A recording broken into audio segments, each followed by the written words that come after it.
Arab Saudi baru sahaja membuka laluan logistik yang mengurangkan alat ugutan terbesar Iran di Teluk, iaitu ketakutan terhadap penutupan Selat Hormuz.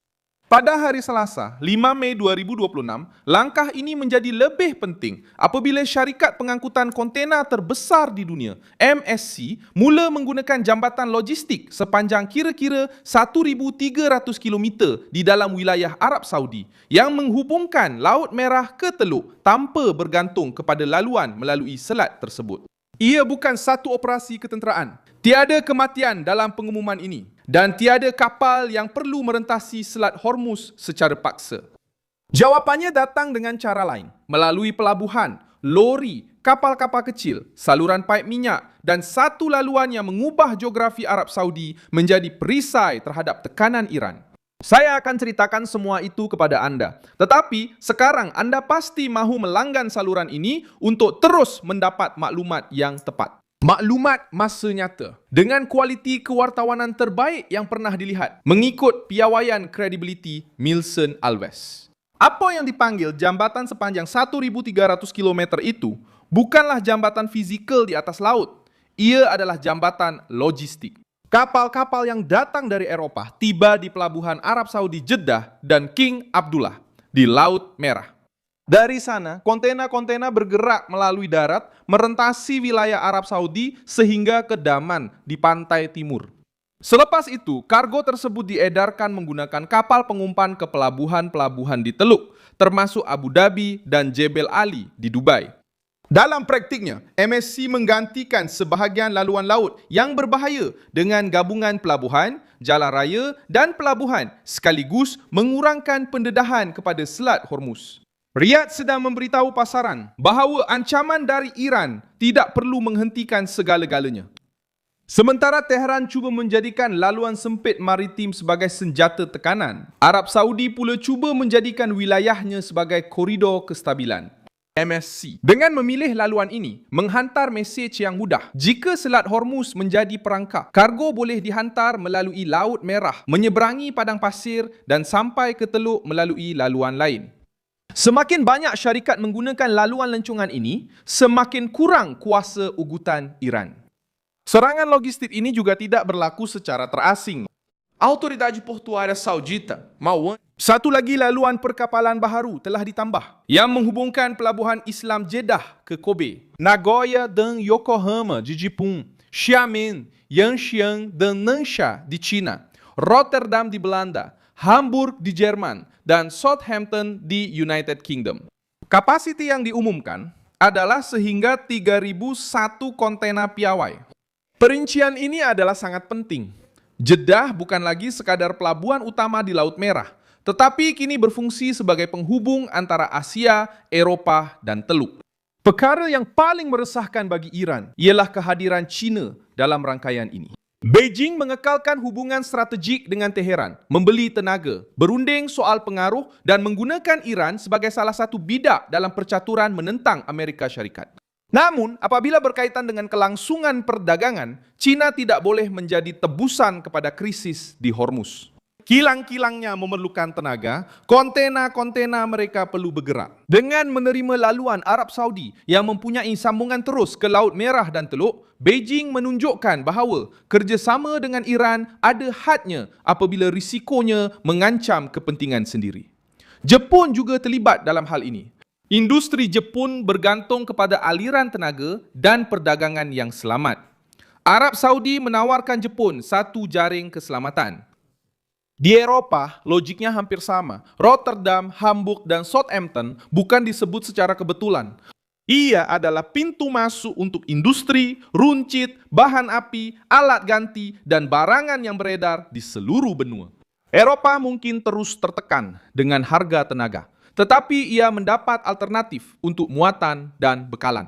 Bagi Iran, ini adalah satu kekalahan senyap kerana ancamannya kehilangan pengaruh apabila laluan-laluan utama mula terlepas dari kawalannya. Lapisan kedua perubahan ini ialah saluran paip minyak timur barat Arab Saudi yang juga dikenali sebagai Petroline. Ia menghubungkan kawasan peneluar di timur Arab Saudi ke pelabuhan Yanbu di Laut Merah. Sistem ini membolehkan sebahagian penting minyak Arab Saudi dihantar keluar melalui barat jauh dari perairan Selat Hormuz. Reuters melaporkan bahawa saluran paip minyak Arab Saudi beroperasi pada kapasiti penuh sebanyak 7 juta tong sehari. Sementara ekspor melalui Yanbu juga meningkat di tengah-tengah krisis di Teluk. Walaupun berhati-hati tentang pengesahan sepenuhnya terhadap angka-angka tersebut, arah strategik adalah jelas. Riyadh mahu minyak dialirkan di bawah padang pasir apabila laut menjadi ancaman. Gabungan pelabuhan, jalan raya dan saluran paip ini mewujudkan sejenis lencongan 3 serangkai. Pertama, laluan laut dari Jeddah menghubungkan Arab Saudi ke pelabuhan-pelabuhan global. Kedua, jambatan darat MSC menghubungkan Laut Merah ke Teluk tanpa melalui Hormuz. Ketiga, Petroline membawa minyak dari timur ke laut. Iran masih boleh mengancam, tetapi ia tidak lagi mengancam satu sistem sahaja. Sekarang ia berdepan dengan rangkaian yang tersebar, mempunyai sandaran dan lebih sukar untuk disekat. Dalam logistik, ini adalah penentu. Sesiapa yang bergantung pada satu laluan sahaja, hidup dalam ketakutan. Sesiapa yang mempunyai alternatif, boleh berunding dari kedudukan yang lebih kuat. Tidak keterlaluan untuk mengatakan bahawa jambatan logistik ini mengubah pusat tekanan. Sebelum ini, Iran cuba membuat dunia melihat Hormuz sebagai pintu yang tiada jalan keluar. Sekarang, Arab Saudi cuba memaksa dunia melihat wilayah Saudi sebagai satu jalan keluar yang mungkin. Kesan psikologi terhadap pasaran sangat kuat. Syarikat insurans, pemilik kapal, pengimport dan kerajaan semua melihat kepada soalan yang sama. Adakah berbaloi untuk mengambil risiko di selat itu apabila terdapat laluan darat yang dilindungi, dihubungkan ke pelabuhan besar dan disokong oleh sebuah negara yang mahu menjadi pusat logistik global? Pergerakan ini juga menguatkan rancangan Arab Saudi untuk mempelbagaikan ekonominya. Strategi pengangkutan dan logistik nasional Arab Saudi bertujuan untuk meletakkan kerajaan itu sebagai pusat global menghubungkan 3 benua. Sebelum ini, ia kelihatan hanya sebagai satu matlamat ekonomi dalam visi 2030. Kini, di tengah-tengah krisis Hormuz, ia telah menjadi instrumen kuasa. Riyadh bukan sekedar menjual minyak. Mereka menjual laluan selamat, kebolehjangkaan dan akses. Ini mengubah peranan Arab Saudi daripada pengeksport tenaga kepada penjaga laluan perdagangan baharu. Bagi Iran, masalahnya sangat mendalam. Kuasa Teheran dan Hormuz sentiasa datang daripada faktor geografi. Selat itu sempit, sensitif dan mustahil untuk diabaikan. Tetapi geografi juga boleh diatasi dengan infrastruktur.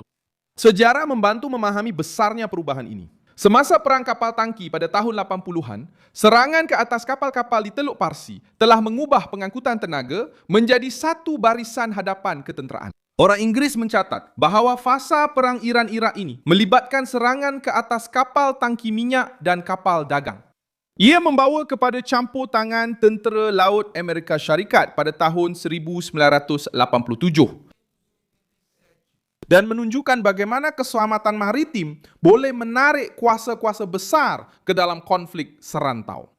Perbezaannya sekarang ialah Arab Saudi cuba mengelakkan krisis itu diselesaikan hanya dengan kapal perang. Jawapannya juga datang dengan infrastruktur. Contoh lain datang dari Emiria Arab Bersatu. Agensi Tenaga Antarabangsa menunjukkan bahawa saluran paip Abu Dhabi ke Fujairah merentasi kira-kira 400 km antara Rabshan dan Fujairah. Dengan kapasiti asal 1.5 juta tong sehari dan kapasiti semasa hampir 1.8 juta tong sehari. Struktur ini memang direka khas untuk membolehkan ekspor di luar Hormuz. Maksudnya, Arab Saudi bukanlah satu-satunya. Emiria Arab Bersatu, Iraq, Turki dan pemain serantau lain mencari koridor alternatif kerana mereka faham bahawa bergantung kepada satu laluan laut sahaja bermakna memberi terlalu banyak kuasa kepada Teheran. Sekarang, apa yang berlaku seterusnya ialah perluasan persaingan senyap ini. Jika laluan MSC terbukti berfungsi dengan kerap, syarikat-syarikat lain mungkin akan memperkukuh atau meniru model tersebut. Jika Jeddah terus mendapat lebih banyak sambungan dengan Asia dan Eropah, Laut Merah akan menjadi lebih penting dalam perdagangan teluk. Jika Petroline terus digunakan pada skala besar, Yanbu akan kukuh sebagai pelabuhan kecemasan tenaga. Dan jika Emiria Arab Bersatu mengekalkan Fujairah sebagai pusat ekspor, Hormuz tidak lagi menjadi satu-satunya laluan utama teluk dan hanya menjadi salah satu laluan yang mungkin. Arab Saudi sebaliknya bertaruh pada sesuatu yang lebih berkekalan, mengubah padang pasir menjadi koridor, pelabuhan menjadi perisai, dan logistik menjadi kuasa geopolitik. Akhirnya, jambatan sepanjang 1.300 km itu tidak menghapuskan Hormuz dari peta, tetapi memecahkan tanggapan bahwa Iran boleh mengongkong seluruh dunia melalui ancaman itu. Apa yang pada asalnya lahir sebagai penyelesaian untuk kargo dan bekalan, kini kelihatan seperti satu jawaban strategik. Arab Saudi sedang mengelak perangkap itu, melindungi sekutu perdagangan, dan mengambil senjata yang selama beberapa dekad kelihatan tidak dapat disentuh daripada Teheran. Saya Milson Alves, pakar hubungan antara bangsa. Dan tujuan saya adalah untuk memastikan Anda sentiasa mendapat maklumat yang benar setiap hari. Pautan berita ada dalam keterangan video.